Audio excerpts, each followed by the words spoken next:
Hello बच्चों, let's see the questions and the question says what is false about ice. Ice को लेके हमारा क्या स्टेटमेंट है जो यहाँ पर फॉल्स है। ऑप्शन आपके दिए हुए हैं, it has open cage like structure. Option number 2, it has less density than water. Option number 3 है कि each oxygen atom is surrounded by 4 hydrogen atom.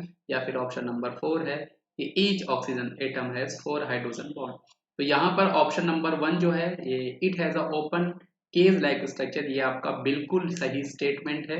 और ऑप्शन नंबर 2 जो है this it as a ice as a less density than water, ये भी आपका option बिल्कुल सही है। इसी कारण जो हमारा आइस होता है वो वाटर में फ्लोट कर रहा होता है। अब हम ऑप्शन 3 और 4 को समझने के लिए हमें यहाँ पर वाटर मॉलिक्यूल का डायग्राम बनाना पड़ेगा। तो वाटर मॉलिक्यूल को हम कुछ ऐसे बनाएंगे, यहाँ पर हमारे पास हाइड्रोजन है, यहाँ पर हमारे पास हाइड्रोजन है। अब यहाँ पर जो ऑक्सीजन होगा it will be surround like that.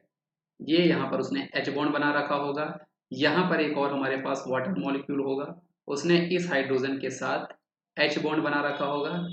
और यहाँ पर हमारे पास ये जो ऑक्सीजन है, यहाँ पर हमारे पास एक हाइड्रोजन होगा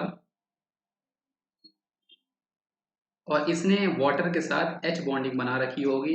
और यहाँ पर हमारे पास एक और वाटर मॉलिक्यूल होगा जिसने हमारे ऑक्सीजन के साथ यहाँ पर H बॉन्डिंग बना रखी होगी।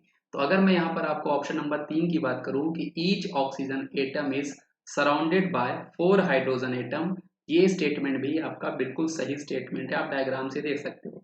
यहाँ पर जैसे मैं इस ऑक्सीजन एटम की बात करूँ, ये जो ऑक्सीजन एटम है ये हमारा 4 हाइड्रोजन के साथ सराउंडेड है, 1 2 3 एंड 4। तो ये भी स्टेटमेंट आपका बिल्कुल सही है। लेकिन अगर मैं चौथी स्टेटमेंट की बात करूं कि each oxygen atoms has 4 hydrogen bond around it, तो ये आपका स्टेटमेंट गलत है। क्योंकि आप अगर यहाँ पर इस डायग्राम से समझोगे तो ये जो ऑक्सीजन है, इस ऑक्सीजन ने दो यहाँ पर कोवलेंट बॉन्ड बना रखा है, दो यहाँ पर उसने आपके कोवलेंट बॉन्ड बना रखे हैं, और दो ये जो दो हैं, ये दो उसने एच बॉन्ड बना रखा है। यहाँ पर दो उसने एच बॉन्ड बना रखा है। तो आपको ये चीज समझ में आ चुकी होगी कि ऑप्शन नंबर 4 जो है वही हमारा फॉल्स स्टेटमेंट है और इस क्वेश्चन के लिए यही हमारा सही जवाब है। तो option number 4 is our correct answer कि each oxygen atom has 4 H bond around it, ये आपका गलत है। क्योंकि ऑक्सीजन एटम के दो कोवलेंट बॉन्ड होते हैं, साथ में दो हाइड्रोजन बॉन्ड होते हैं। तो आई होप आपको ये समझ में आया होगा। थैंक यू बच्चों।